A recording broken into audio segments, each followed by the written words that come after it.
ছোটবেলায় ভূতের গল্প শোনেনি বা পড়েনি এমন মানুষ খুঁজে পাওয়াটা বেশ কষ্টকর হবে। ছোটবেলায় এ ভূতের গল্পই ছিল ছোটবেলার একমাত্র বিনোদন। কতদিন নির্ঘুম রাত কেটেছে এ ভূতের গল্প শুনে তার কোনো ইয়ত্তা নেই।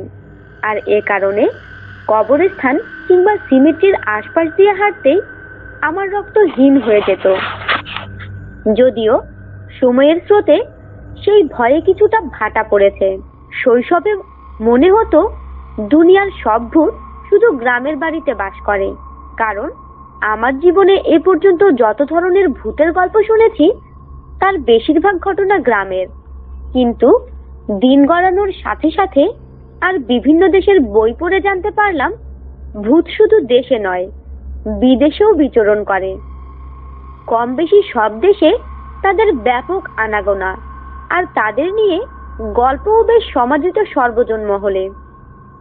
এমনকি প্রবাসের আড্ডায় ভূতের গল্প ও নানা ধরনের প্যারানর্মাল অ্যাক্টিভিটিস স্থান পায় অন্যতম আলোচ্য বিষয় হিসেবে। একের পর এক কাহিনী বন্ধুদের থেকে শোনার পর আগ্রহের পারদ যখন চরমে, তখন বন্ধুদের সাথে একদিন বেরিয়ে পড়লাম বিলেতি ভূতকে একটু কাছ থেকে জানার।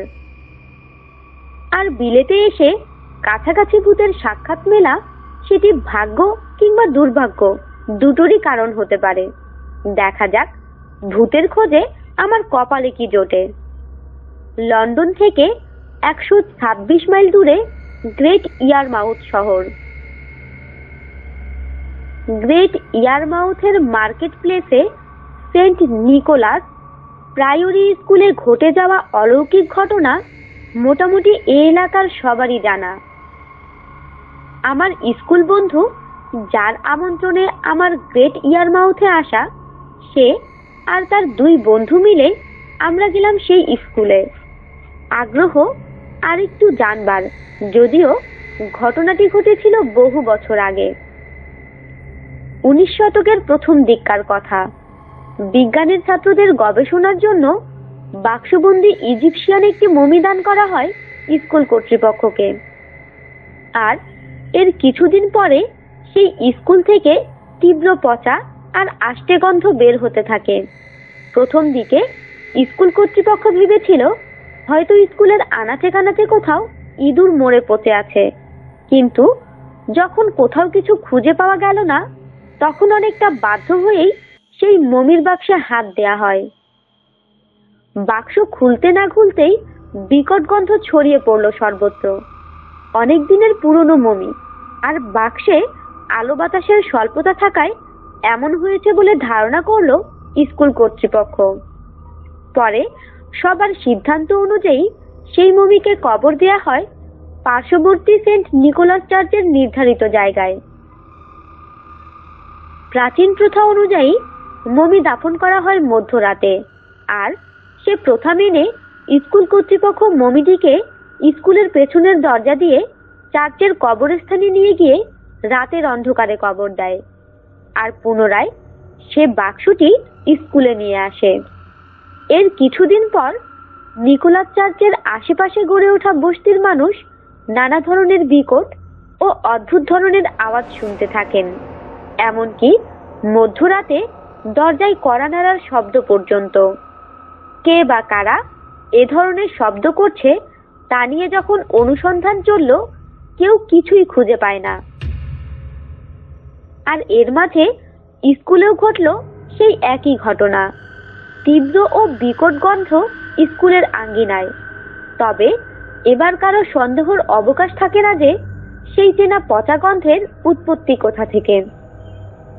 স্কুল কর্তৃপক্ষ আবার খুলল সেই বাক্স, আর এবার দেখা গেল সে বাক্সে পড়ে আছে মমির একটি দেহাবশেষ। ধারণা করা হয়েছিল রাতের অন্ধকারে মমিটিকে কবর দেয়ায় ভুলবশত একটি অঙ্গ বাক্সেই পড়েছিল, আর ঘুটঘুটে অন্ধকার থাকায় তাকে কেউ দেখতে পায়নি তখন।